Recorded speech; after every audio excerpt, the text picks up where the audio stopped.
Ayer, 14 de noviembre, fue el Día Mundial de la Diabetes, centrado este año en de alguna manera, hacer visible la accesibilidad o capaz que la no accesibilidad a cantidad de recursos para el manejo de esta enfermedad. Y nos acompaña esta mañana Bruno Carratini, quien es licenciado en nutrición y también educador para la diabetes de la Asociación de Diabéticos de Uruguay. Así que, Bruno, gracias por acompañarnos esta mañana. Hablamos de una enfermedad que está centrada en un órgano, fundamentalmente en lo que es su origen, que es el páncreas, que ya vamos a estar viendo después una foto, y que, bueno, que obviamente lleva a lo que es una alteración de los niveles de azúcar en sangre, ¿no? Los niveles de azúcar en sangre se elevan y ya vamos a estar viendo por qué. ¿Vamos bien rumbeados por ahí? ¿Es así? ¿Cómo definirías la diabetes? La diabetes se caracteriza por un aumento de la glucosa en la sangre. Todos los tipos de diabetes comparten eso. Un aumento de la glucosa en la sangre, que se la denomina hiperglucemia, y eso es lo que hace el diagnóstico de esta enfermedad, que es crónica además. Ahí está, que es para toda la vida. No es que me curé de la diabetes, tenía diabetes, pero ahora me curé, ni tampoco hay ni poca diabetes ni mucha diabetes. Exacto. Se es diabético o no se es diabético. Exacto. Y quizás otro aspecto que a veces la gente confunde es respecto al tipo de tratamiento. Cuando recibís insulina dice, uy, tiene peor diabetes. Exacto. Sí. Eso no es así. No, eso no es así. En realidad, eso tiene que ver con los tipos de diabetes. Ahí está. Los tres tipos principales son la diabetes tipo 2, que es el gran monstruo de la diabetes, el problema de salud pública que tenemos. Y después tenemos la diabetes tipo 1, que es el 10% de los casos de diabetes, que estos tipos sí requieren insulina. A veces ya incluso desde tempranas Generalmente edades. se diagnostican niños y adolescentes y es distinto el origen. Eso está bueno aclararle a la gente también. No es porque la persona o el niño o el adolescente comió muchos azúcares o tuvo una mala alimentación. Esta enfermedad es una enfermedad autoinmune, la diabetes Hablamos de la tipo 1, ahí está. Tipo 1. Perfecto. Después tenemos la diabetes tipo 2, que tiene que ver más bien con los factores de riesgo del desarrollo de la enfermedad. Que son los más comunes. Los que todos ya conocemos que es un problema. Sobrepeso, obesidad, sedentarismo, mala alimentación. Que se pueden intervenir. Que se pueden intervenir y que estamos viendo que cada vez se presentan a edades más tempranas también, justamente por se va corriendo la edad. Antes era de la persona más grande y ahora ya se ven los chicos, ¿verdad? Tenemos acá, ¿qué te parece? Mirá, Bruno, páncreas. Acá tenemos el páncreas profundamente ubicado en el abdomen, por debajo del estómago. Bueno, acá es donde se produce, este órgano tiene dos funciones, una función que es digestiva, a través de lo que es el jugo pancreático, y después una función endocrina, o sea, productos, sustancias que se vuelcan, ¿verdad?, a la sangre, que son la insulina y el glucagón, dos hormonas que son las que tiran y aflojan y regulan los niveles de azúcar en la sangre. El equilibrio, exactamente, el equilibrio.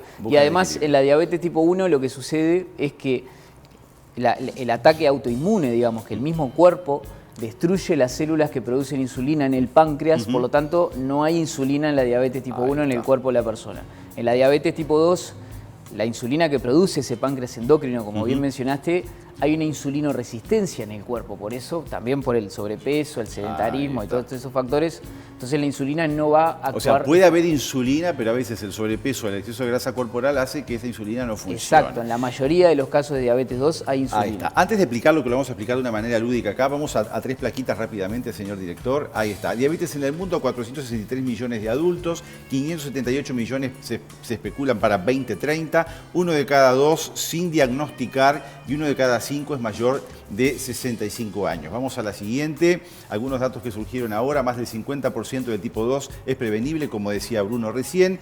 El 50% de los casos COVID estuvieron asociados justamente a diabéticos. O sea, cómo justamente la diabetes fue un factor o una enfermedad coadyuvante que facilitó la infección por COVID. Y una de cada 6 nacidos vivos tuvo madre con diabetes gestacional, que es el otro tipo, ¿verdad? Diabetes que se desarrolla durante el embarazo, porque el embarazo es una situación fisiológica diabetogénica, por decirlo de alguna manera. Lo dijiste clarísimo, diabetogénico. El embarazo diabetogénico. Ahí está, ayuda. Sí, exactamente. Bueno, ahí lo que veíamos con cifras, o sea, la cantidad de gente que no lo sabe, trajimos esto para recrear con este hielo que ya se nos está yendo, un poco lo que es el efecto iceberg, ¿no? O sea, nosotros vemos la punta del iceberg, pero después hay un gran porcentaje de personas que están en una situación que todavía no ha llevado a ser diabéticos o son diabéticos y no lo saben. ¿Y eso por qué? Porque muchas veces no hay síntomas. Exactamente. Eso se le llama prediabetes.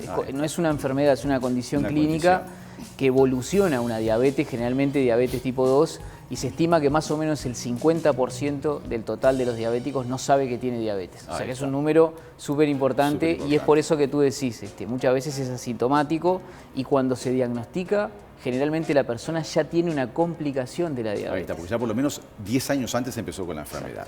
Rápidamente vamos a esto. Estas cajitas de acá, de alguna manera, estos cofres están simbolizando lo que serían células. Cualquier célula del cuerpo, alguna más grande, otra más chica, no importa. Y esto acá puede ser, por ejemplo, una arteria, ¿verdad? O sea, un vaso arterial donde circula sangre. Y adentro tenemos todas estas fichas que pueden ser las moléculas de azúcar. Tú que sos nutricionista, todo lo que comemos o casi todo se transforma en azúcar en el cuerpo. Sí, principalmente los carbohidratos, hidratos de carbono, una vez que se digieren, que son los que están en las harinas, en los almidones, en los azúcares simples también, cuando se digieren terminan en moléculas de glucosa en el torrente sanguíneo. La molécula de glucosa o el azúcar es el combustible, es la nafta para que el cuerpo funcione, entonces todo se va a transformar justamente en azúcar.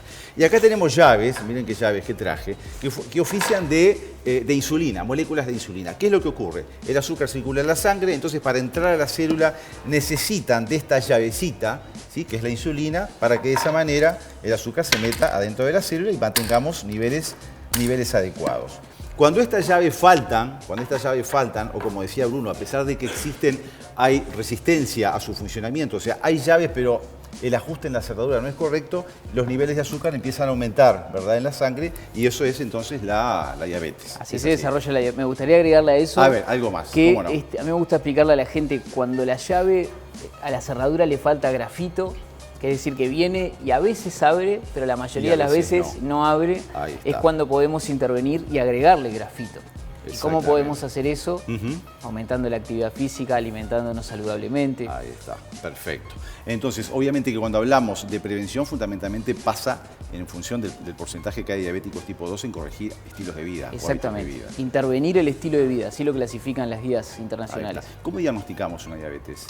La diabetes se diagnostica con una glucemia plasmática en ayunas de mayor a 126 o con una glucemia postprandial de 2 horas, es decir... Después de haber comido 2 horas después. Exacto, 2 horas después de comer, de mayor de 200 miligramos por decilitro en sangre, y esto está bueno aclararlo, no con la glucemia capilar, porque eso tiene un margen de error, sino con glucemia plasmática. Se estila mucho a veces hacer glicemia capilar como jornadas de diagnóstico y está bien porque uno hace alguna captación ligera, pero no sirve como diagnóstico. Es un screening. Es un screening. Es un screening. Y otro aspecto que queríamos destacar acá es el concepto, ¿qué es la hemoglobina glucosilada? A ver si tú como docente lo explicás bien. La hemoglobina glucosilada es el promedio de los valores de glucemia que tenemos durante los últimos 3 meses.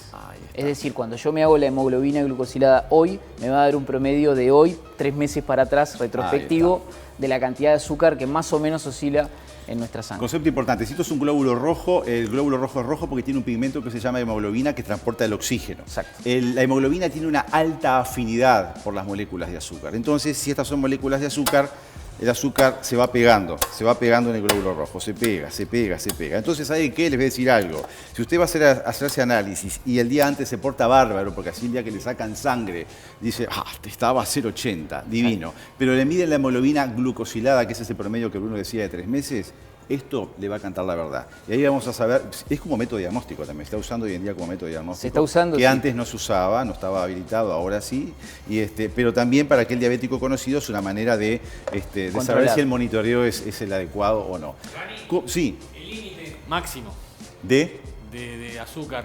Y bueno, eso acá, la sangre. Eso es relativo. Digo, hay gente en el plasma. Hay gente que llega con valores realmente muy altos, borde coma, ¿no? Llegando prácticamente al coma hiperglicémico justamente por los niveles elevados. Obviamente, cuando los niveles de azúcar son muy elevados, ahí aumenta obviamente la micción, o sea, aumenta la necesidad de orinar porque el azúcar arrastra agua en los riñones, entonces se orina mucha sed. Generalmente la persona, como no tiene azúcar para nutrir las células, baja de peso, o sea, se siente mal, pero eso son situaciones extremas. Podemos tener niveles de azúcar por encima de lo normal, si lleva a esa situación que nos va generando daños en todo el cuerpo y forma parte de ese sector que queda abajo del agua del iceberg y no nos damos cuenta si no nos hacemos un chequeo, ¿verdad? Exacto. Tratamiento, rápidamente. Pilares del tratamiento de la diabetes. Alimentación saludable, actividad física, que se acuerdan es el grafito para la célula. Cerradura. Y la alimentación saludable va a intervenir acá, en la cantidad de glucosa que tenemos en la sangre. El sedentarismo hay que tratar de erradicarlo. Y bueno, y la gente que ya tiene una diabetes diagnosticada, la farmacoterapia. En la diabetes tipo 2 hay medicamentos que actúan o bien en la cerradura de la célula para que se abra más fácil o bien en las llavecitas que produce el páncreas para que sea más eficiente. Y en la diabetes tipo 1, como lo que falta es justamente la insulina, que es la llave, es la insulinoterapia el tratamiento. Se tienen que inyectar todos los días, varias veces, distintos tipos de insulina para poder hacer lo que haría un páncreas funcionante, que es regular el equilibrio que hay. Creo que un dato también importante es que el hecho de que partamos con un plan de alimentación, con medicación oral y pasemos a insulina, no quiere decir que haya un agravamiento de la enfermedad. Muchas veces forma parte del proceso normal de evolución natural de la enfermedad. Y recordamos, el tema de que alguien recibe insulina y alguien no es que tengamos una peor diabetes o una mejor diabetes. Y ya tenemos que ir cerrando. Cuando hablamos ahora de accesibilidad este año, hablamos de accesibilidad a que todo el mundo pueda tener el mismo tipo de medicación, los mismos tipos de insulina, capacidad de automonitoreo, los sensores que hoy en día están muy caros para que la gente se haga los monitoreos, el acceso a las bombas de insulina, hablamos de todo eso, ¿no? Exactamente, el acceso a los pilares del tratamiento y las actualizaciones. Por ejemplo, la hemoglobina glucosilada es un parámetro de control de la evolución de la diabetes, pero hoy en día hay uno nuevo, por ejemplo, que es el tiempo en rango. ¿Cuánto tiempo en el día pasa la persona con los valores esos? ¿Y cómo podemos saberlo? Como dijiste bien. Con ese tipo de monitoreo. Con los monitoreos continuos, exactamente, las nuevas insulinas. Perfecto. Acceso Bruno, a la alimentación. Muchísimas gracias por tu aporte y bueno, ojalá se pueda seguir avanzando en lo que es el manejo de esta enfermedad, diagnóstico precoz y que todos podamos acceder a los recursos necesarios. Muchas gracias. A ustedes.